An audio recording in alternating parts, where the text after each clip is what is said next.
Can Tennessee overcome a talent gap with Ohio State based on their recent experience? Now, that important part is the very end of that, because we're going to say based on their experience. This is where Caleb and I can differ at times. I can watch two football teams and have a strong opinion about the talent level. When I walk away, that may not be upheld by any sort of recruiting ranking or any sort of thing headed into it. I can be an eyeballs guy.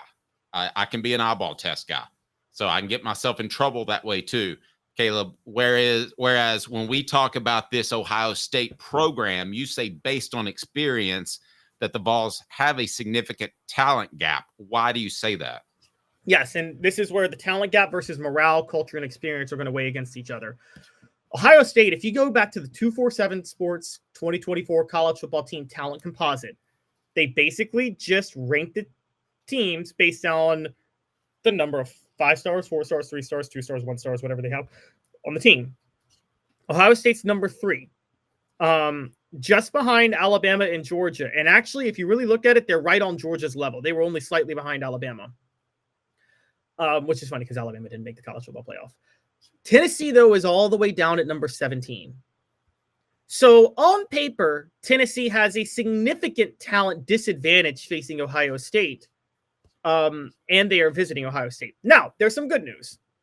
I just told you guys Alabama's number 1. They didn't even make the playoff. Clemson's number 5. They only made the playoff by default. They didn't really belong. Oklahoma's number 7. They finished 6-6, I think. 7-5. They didn't make the playoff. LSU's number 8. They didn't make the playoff. They were underachievers. Texas A&M's number 10. They were 8-4. Florida's number 12, and they celebrated finishing 7-5. Florida State's number 13. They went, 1-11, 2-10 on the year. Miami's number 14. They missed the playoff. USC's number 15. They went 7-5. Michigan's number 16. They went 7-5. So this obviously isn't the best indicator of who's in the playoff. However, if you look at it, Georgia, Ohio State, Texas, Clemson, Oregon, and Notre Dame and Penn State all made the playoff. That's 7 of the 12 teams ahead of Tennessee. 7 of the 12 teams in the playoff were ahead of Tennessee. Tennessee's obviously number 8. SMU got in. Again, I think that was a little bit by default. Arizona State got an auto bid. So those 2 teams got in, and then Boise State. But look, Tennessee, as far as at-large bids, which, when you talk about talent, at-large bids kind of focus on talent a little bit more than anything else. Tennessee, I believe, on the 247 Sports talent composite gap is the second worst team, only to SMU of the 7 at-large teams to make the college football playoff. You guys can correct me if there's another team I missed on there, but those are the 2. I think those are the 2 bottom teams based on what I'm looking at right now.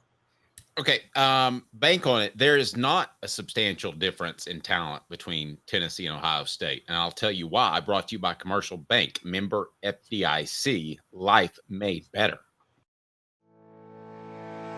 Commercial Bank is your neighborhood bank. What makes us different from other banks? We understand that every customer has unique opportunities, challenges, and financial concerns. We don't expect you to fit into the same box as the next person or business. Whether it's purchasing a home, saving for your child's future, or planning for your next vacation, we're with you every step of the way to navigate life's big decisions. Commercial Bank. Caleb, I think Josh Heupel would have been a very good to great coach, even without the NIL and transfer portal twist, which we didn't know about. And it turned out to play to his strengths, which is kinsmanship and culture and all that sort of thing. Worked out well. I think he would have been a great coach without that, but I think those have played into his favor. So I'm not sure exactly how we rate an incoming class. For instance, how does Jermod McCoy rate with this class that Tennessee just had? He was a high 3, low 4-star guy. As it turns out, he's a 5-star guy. So I don't know how you adjust the rankings, but when I just watch eyeball test, I don't think there's a substantial difference between the top team in the country and about the top 7 or 8. And I think Tennessee's right on that 8. So the one question that comes, though, and I'll say this, you were off one week and John was on and we kind of talked. And I think Jermod McCoy is good. I think Ricky Gibson Jr. is good. Ricky Gibson III is good too. we have questioned the level of talent Tennessee has faced offensively this year. And so while Tennessee does look like they have a bunch of, I don't want to say overachievers, but players that were underrated coming out of high school on their team, you have to question, is it because they haven't been tested? Because, look, Ohio State, I mean, you can do the whole SEC versus Big Ten thing, but Ohio State has been tested more than Tennessee. They've just played more elite teams than Tennessee has. Yeah, but I'm to the point now where you are what you are. And if we haven't figured that out by now, we're not going to. So I think you just have to take it when you're 12 games, 13 games deep. You just have to take it. So this is, you know, you can factor in Kent State all you want. You can factor in what North Carolina State was all you want. But I just, you know, you're 12 games deep. You think it's pretty clear at this point that, yeah, I mean, I think it's pretty clear too. There's not an elite program this year in college football. I think there's a lot of years where the Miami's led by Ken Dorsey's, where the Nebraskas, where a lot of those teams would have destroyed anybody out there this year. Do you disagree with that? Let's be honest. Ken Dorsey was not the reason that Miami team was loaded. I know. He's just a. You and I could have won a national title with that team. He's a figurehead because of that bobblehead neck he's got going on. Sidebar: do you think Tennessee would have even stood a chance against that Miami team if they won the SEC title in 2001? Yeah, because they could run the football. I always thought they had a chance. And they had a good interior. I thought so too, and I thought they were better coached, more disciplined too. But yeah, I'm with you on that. They weren't more talented, but they did have a decent match. Look, I think Tennessee does have some. I do think the level of parity helps a lot now. And it's funny because I was listening to Cole Kubelik and Josh Pate talk about it. And honestly, I disagree with them. I'd love to have Josh Pate on to debate this, but they don't believe in auto bids the way the NFL does it because they say teams are just on such different tiers from different conferences. But I think you and I are like, that's not really the case anymore, is it?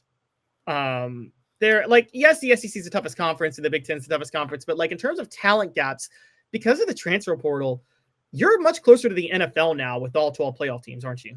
To me, there are three levels right now. There's the SEC, and Lane Kiffin threw this out there. There's Lane Kiffin. I'm sorry. There's the SEC, about 4 teams from the Big Ten, and about 4 teams from the rest of the Power 4 conferences. And then there's another level, drops down.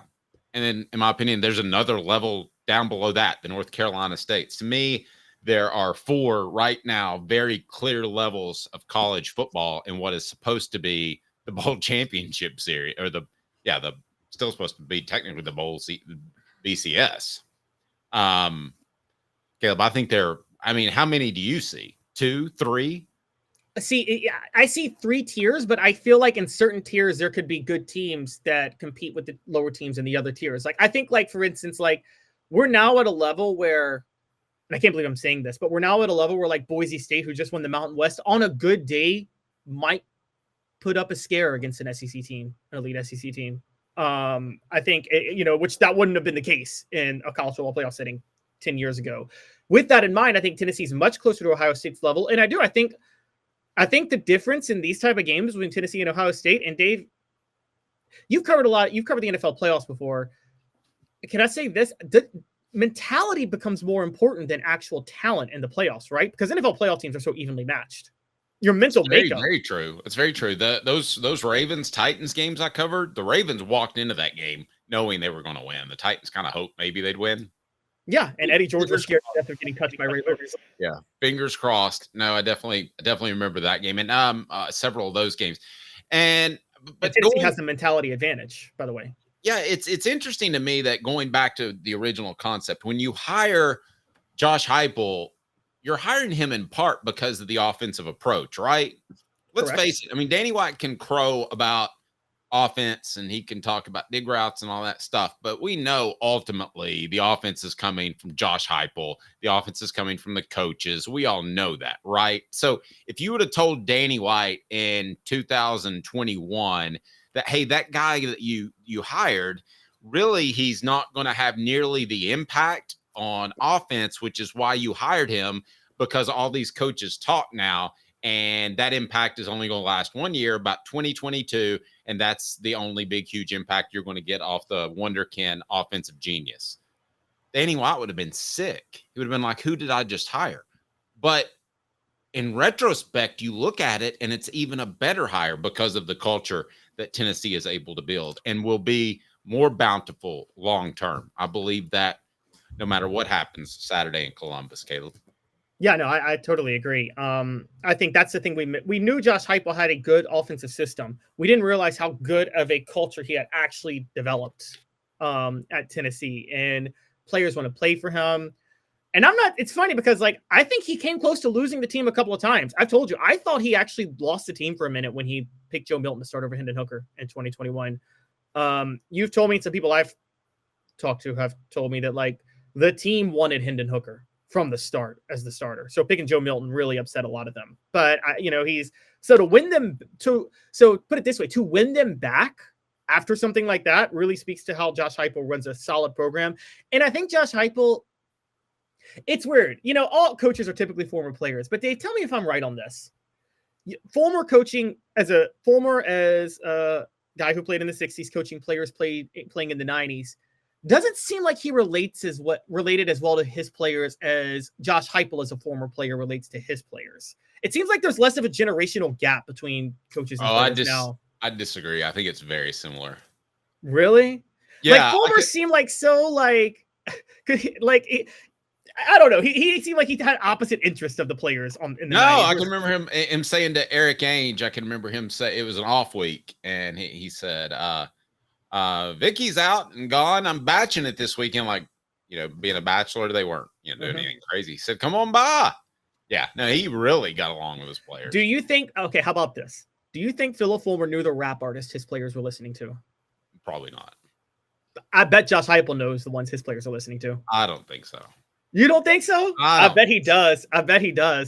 Okay. We'll work on that. We've got a long week that we'll get to that before the end of the week. How about that? Okay. All right. Sounds good. Yeah, that's the question. Do you think Josh Heupel knows? Because we know Josh Heupel listened to rap because he came out in 2000. He was a college kid in 2000. He was probably listening to it at that time. So I'm guessing he knows the ones that his players are listening to. This day in Tennessee sports history brought to you by Medicare Misty. I've been in business actually 19 years this year. I've been in the community since 1993. You're getting a lot of information. Unlike when you were working, they made the choice for you. Now you have to make the choice. Come to us and let us help you make it easy. Call Medicare Misty, MedicareMisty.com or 423-777-5577. Let us help them sleep at night. And we call her Medicare Misty.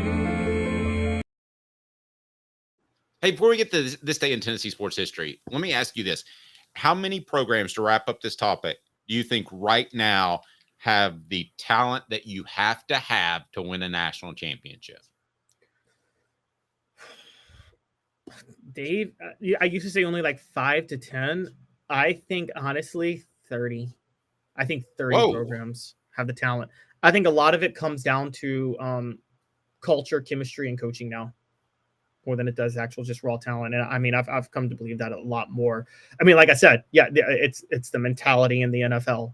In the NFL playoffs, the better mentality typically wins the games now more than the actual better team because they're so evenly matched. The better mentality and the better coaching, honestly, wins, which, that's the other time my Titans lost. We lost to the Bengals a couple years ago because Todd Downing couldn't coach worth a lick. And by the way, did you guys see Will Levis the other night? 8 of 12 he had 4 incompletions, 3 were interceptions. May I offer something up for those of you that would like a little entertainment on the Sunday with the NFL going on? Even if you're not on the Twitter, I would suggest that you follow Caleb Calhoun, who doesn't tweet as often as I think he should, and then explodes when the Titans inevitably explode each and every Sunday at a stadium near you. So that's worth the price of admission of having a cell phone. My rage tweets, I should just sell them and put them in a museum on Sunday. Just like, I should just be famous for my rage tweets about the Titans. Yes. No, they're good rage tweets. By the way, Steve Sullivan, when you say Ryan Date's an NSYNC fan, don't diss NSYNC, okay? NSYNC was great. That's not true. And that is not endorsed by anybody at Off the Hook Sports.